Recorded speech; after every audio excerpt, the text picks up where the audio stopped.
அதுக்கப்புறம் அவங்களும் படிச்சிருக்காங்க. ஃபாரின்லலாம் போய் ஃபேஷன் டிசைனிங்லாம் படிச்சிருக்காங்க. அதனால அவங்களோட கெரியருக்கும் ஏதாவது ஒண்ணு பண்ணணும். அப்படின்ற மாரி பிரச்சனை ஆரம்பிச்சு, ஜெயம் ரவி மேல ஏகப்பட்ட பிரஷர். ஏன்னா மனுஷன ஃப்ரீயாவே விடுறது கிடையாது. நம்ப கட்டுப்பாட்டுலேருந்து போயிடக்கூடாது. அப்படின்ற ஒரு பிரஷர் அவர் மேல வந்ததா சொல்லப்படுது. இந்த ஒரு பிரஷர தாக்கு பிடிக்காதனால தான் நெறைய படங்களோட கதைக்களத்துல கோட்ட விட்டு, கண்ட படத்துல நடிச்சு அவரோட கெரியரும் டவுன் ஆகுதுன்னு தெரிஞ்சு பயந்து போய் ஜெயம் ரவி ஓடி வந்துட்டதா சொல்லப்படுது. இப்போ வந்து ஜெயம் ரவி டைவர்ஸ் குடுக்குறாரு. ஆனா அத அவங்க மறுத்துக்கிட்டு இருக்காங்க. வினய் மேனேஜர் யாரு ப்ரோ அது? வினய் நம்ம நடிகர் வினயா? அவருக்கு மேனேஜர்லாம் இருக்கிறாங்களா ப்ரோ? மேனேஜர்ன்றது வந்து அவர் பர்சனலா வச்சிருக்காரா? இல்ல இது காமனா வந்து சினிமாக்குன்னு ஒரு மேனேஜர் இருப்பாங்க. அவங்க ஒரு 10 நடிகர்களோட கான்டாக்ட்ல இருப்பாங்க. ஏன் ப்ரோ வினய வச்சு ஏதாவது படம் ஏதாவது பண்ற மாரி பிளானா? ப்ரோ அஜித்தும் அப்படிதான். கதை சேஞ்ச் பண்ணுவாங்களா? கண்டிப்பா அஜித்தும் சேஞ்ச் பண்ணுவாரு ப்ரோ. வலிமை வந்த லட்சணத்த பார்த்தா உங்களுக்கே தெரிஞ்சிருக்கும். என்ன லட்சணத்துல இது வந்ததுன்னு. நல்ல ஃபாஸ்ட்டா சேசிங் போயிட்டுருக்கும். அம்மாவ நெனச்சு அழுவாரு. இது முக்கியமான காரணம் என்ன தெரியுங்களா? இந்த சிறுத்தை சிவான்னு ஒரு ஆள் கூட இவரு சேர ஆரம்பிச்சாரு பாருங்க. அங்க மாட்டுனாரு. நேத்து கூட வலிமை டிவில போட்டாங்கன்னு நெனைக்கிறேன். அவ்வளோ பெரிய பைக் சேசிங். ஸ்ருதி ஹாசனோட தங்கச்சியாரு அக்ஷராவ பைக்ல ஏத்தின்னு அவ்வளோ ஸ்பீட்ல போறாரு. 150, 200 கிலோமீட்டர் ஸ்பீட்ல பைக்ல போறாரு. ஃபோன் பண்றாங்க. ஃபீலிங்ஸ் ஆகுறாரு.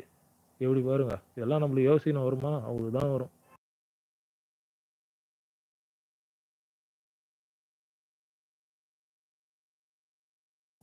லியோ யூனிவர்ஸ் லாஸ்ட் மூவில விஜய் வருவாரா? ப்ரோ எனக்கு தெரிஞ்சு லியோ வந்து மறுநை கவியதால இந்த எல்சியூன்ற ஒரு மேட்ரு கண்டினியூ ஆகுமான்னு தெரியல. அதனால தான் லோகேஷ் கனகராஜ் வந்து இந்த பவுடர் விஷயத்துல இருந்து தாண்டி கோல்டு பிசினஸ்க்கு போயிட்டாரு. அதனால கோல்டு பிசினஸ்ல எல்சியூ தொடரும்னு நினைக்கிறேன். வெயிட் பண்ணி பார்ப்போம். என்னத்தை தான் கிளறி வச்சுக்கிறாங்கன்னு. Is going to end film career. யாரு bro going to end film career? விஜயா? வாய்ப்பே இல்லை ப்ரோ. பொறுத்திருந்து பாருங்கள். 2027ல உங்களுக்கு ஒரு அறிவிப்பு வரும். ஏன்னா இன்னைக்கு விஜய் வந்து அரசியலுக்கு வராருன்னா சேவை செய்யணும் அப்படின்ற ஒரு எண்ணம் இருந்தாலுமே கூட அதை தாண்டி தனக்கு ஒரு பவர் வேணும்.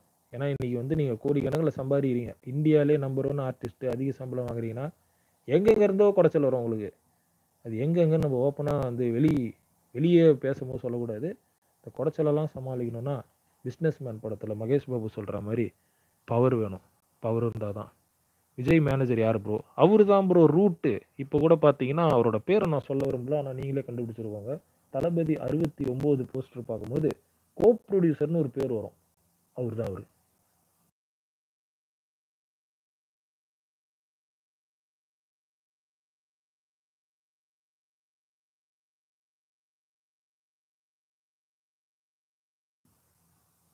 என்ன ப்ரோ ஏதாவது கேள்விகள் இருக்குதா நண்பர்களே? சொல்லுங்க. சங்கத்தை கலைச்சிருவோமா? அடுத்த வாரம் பார்ப்போமா? கேள்விகள் இன்னும் நிறைய ஏதாவது எடுத்து வைங்க. அப்படி என்ன கேள்விக்கு பதில் சொல்லலாம் அப்படின்னா நம்ம இன்ஸ்டால அந்த கேள்வியை போடுங்கோ. லைவ்ல பதில் சொல்கிறேன். ஸோ இந்த ஐடி விங் மேட்ரு அப்போ நீங்கள் சொல்கிறது விஜய் 2025ல் பாலிடிக்ஸ் பாலிடிக்ஸ் தான் வந்துட்டாரு. பாலிடிக்ஸ் கட்சி கொடியெல்லாம் ஆரம்பிச்சிட்டாரு. 2025ல் படம் நடிப்பார்.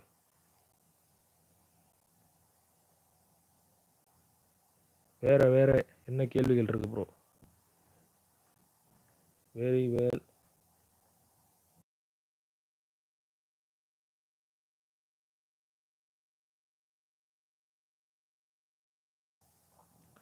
வேற எதனா கேள்விகள் இருக்குதா நண்பர்களே?